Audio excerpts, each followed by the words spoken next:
So ito pala oh. Pero to replica ulit ito. Replica na po siya, sir. Oh. Kasi nasira na talaga. Pero may mga ilang poste pa dyan na original. Oo. Ito naman wala, pinutol. Para hindi na matumba dito sa bahay ni Rizal. Pero matagal na rin yung punong yan. Po, matagal na po, mahogany po yan. Ito, dito yung monument ni Josephine Bracken.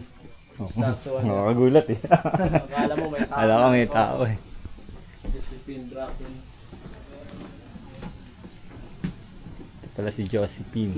Iris girl. Siya yung panghuling girlfriend ni Rizal. Pero siya lang yung parang nag-asawa. Yung piano. Study table niya po. Study table. Ganito talaga yung tsura yung arrangement. Pero dito mga replica na din. Kasi nabando na ito ng ilang taon eh. Mga 10 taon din. Bago nabalik sa kamay ng gobyerno natin. Ito yung kwarto nila. Ni Josephine Bracken at Rizal. So dito ano lang sila.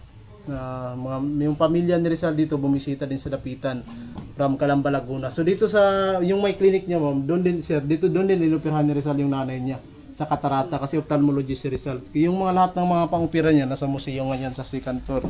Ito naman yung mismong CR toilet. Antipolo type, diretso lang sa bangin, may hukay lang. Hindi na kailangan i-flush pa ng tubig, buhusan pa, may butos lang. Pero may bowl naman. Tapos para ito yung pinaka-CR. Yung public, yung toilet nila dahil CR nila. Ganun ang design dati. Yung design, may bridge. Literal talaga na palikuran kasi nasa likod talaga. Palikuran. Tapos yun yung patubig niyo sa Rizal. That is original structure. 1895 pa ni Rizal ginawa. Hanggang ngayon. Yes po. Kasama ng kanyang mga estudyante. So yung mismong pader na yan, yung wall, yung dam na yan, gawa ng kanyang estudyante. Gawa po yan, made of ano po siya, mga bato, corals, limestone para mabuo kasi wala pang semento dati. So that is original. 3 meters po yung lalim yan. So parang reservoir lang siya. Tapos sa gilid, diretso doon sa may kusina yan. Umagos patungo sa kusina, bamboo lang. So malinis at saka fresh. Ito mismo itong bamboo lang. So pinapalitan. So nire-replica na lang. Pinapalitan siya pag nabubulok. Tapos malinis yan. Yun yung nagkukunan nila Rizal para sa kanyang sakahan. Kasi nagtatanim din siya dito ng mais, kopra at saka abaka. Nagbi-business din siya dito ng abaka. Yan, isa sa mga business trading niya dito sa Dapitan.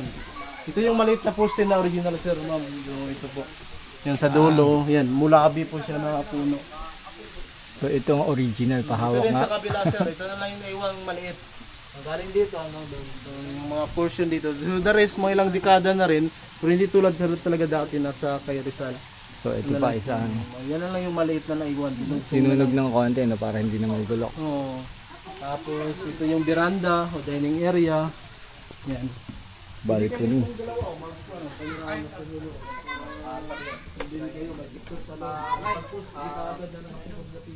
Bisita ka talaga Davao, so pwede mo daw sila kanila storya. Kasi